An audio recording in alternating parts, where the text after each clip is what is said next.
Hi friends, welcome to trendy food court. ఈరోజు మన ఛానల్లో చూపించబోయే స్పెషల్ రెసిపీ కొబ్బరి జున్ను.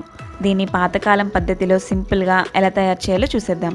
జున్ను పాలు, కండెన్స్డ్ మిల్క్, అలాగే ఎగ్స్ ఏమీ యూస్ చేయకుండా కేవలం కొబ్బరి, బెల్లం అలాగే బియ్యంతో చాలా టేస్టీగా ఎప్పుడు కావాలంటే అప్పుడు ఈ జున్నుని ప్రిపేర్ చేసుకోవచ్చు. ముందుగా 1 కప్పు రైస్ని తీసుకోవాలి. నేను ఇక్కడ నార్మల్ రైస్ని తీసుకున్నాను. ఈ రైస్ని 2 నుండి 3 సార్లు బాగా వాష్ చేసుకోవాలి. దీన్ని 4 గంటల పాటు నానబెట్టుకుందాం. మీకు అంత టైం లేదనుకుంటే గోరువెచ్చని నీళ్ళు పోసుకొని 1 గంట పాటు నానబెట్టుకుంటే సరిపోతుంది. ఇప్పుడు రైస్ని మిక్సీ జార్లోకి తీసుకొని మెత్తగా గ్రైండ్ చేసుకోవాలి. మరీ పలుచగా కాకుండా దోశ బ్యాటర్ లాగా ఉంటే కరెక్ట్గా సరిపోతుంది.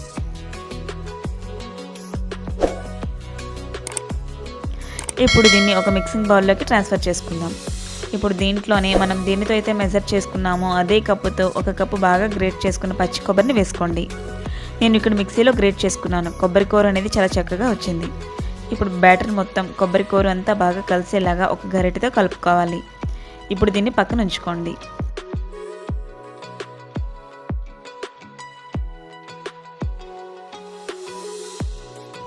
ఇప్పుడు స్టవ్ వెలిగించి ఒక ప్యాన్ పెట్టుకుందాం.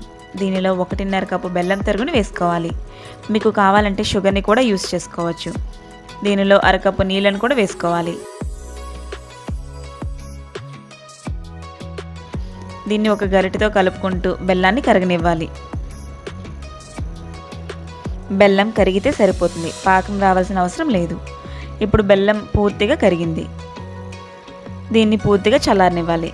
ఇది పూర్తిగా చల్లారాక దీన్ని మనం ముందుగా ప్రిపేర్ చేసుకున్న కొబ్బరి రైస్ బ్యాటర్లోకి ఫిల్టర్ చేసుకోవాలి.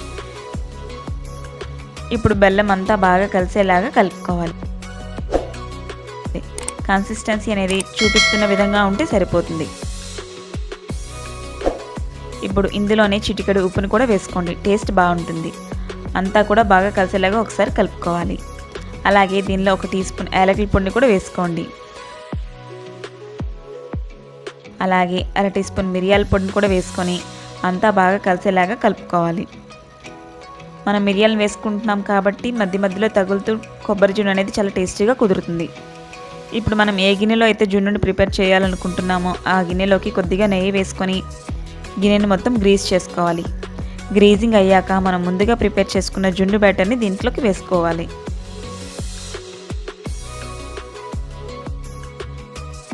ఇప్పుడు దీన్ని కుక్ చేసుకోవడం కోసం ఒక కుక్కర్ గిన్నెని తీసుకోవాలి. దీనిలో 2 గ్లాసుల వాటర్ని యాడ్ చేసుకుందాం. దీనిలోనే మనం ముందుగా తయారు చేసుకున్న జున్ను మిశ్రమం ఉన్న గిన్నెను పెట్టుకుందాం. దీంట్లోకి వాటర్ వెళ్లకుండా ఒక ప్లేట్ని కవర్ చేసి కుక్కర్ మూత పెట్టుకోవాలి. దీన్ని 10 విజిల్ వరకు వేయించుకోవాలి. మనం రైస్తో జున్నుని తయారు చేస్తున్నాం కాబట్టి మనకి ఇది ఉడకడానికి కొంచెం ఎక్కువ టైం తీసుకుంటుంది. నాకు ఇది కుక్ అవ్వడానికి 10 విజిల్స్ పట్టింది. ఇప్పుడు కుక్కర్ మూత తీసి చాక్ని కానీ ఫోర్క్ని కానీ గుచ్చి చెక్ చేయాలి. ఏమీ అంటకుండా వస్తే కుక్ అయినట్లే. ఇప్పుడు దీన్ని పూర్తిగా చల్లారనివ్వాలి. దీన్ని ఒక చాక్తో ఎడ్జెస్ని స్క్రాప్ చేసుకోండి.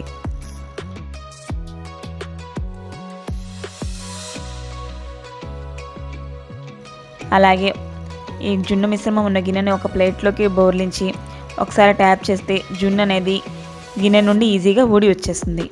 అలాగే చూసారు కదా, ఎంతో ఈజీగా ఎంతో టేస్టీగా ఉండే కొబ్బరి జున్ను అనేది రెడీ అయిపోయింది.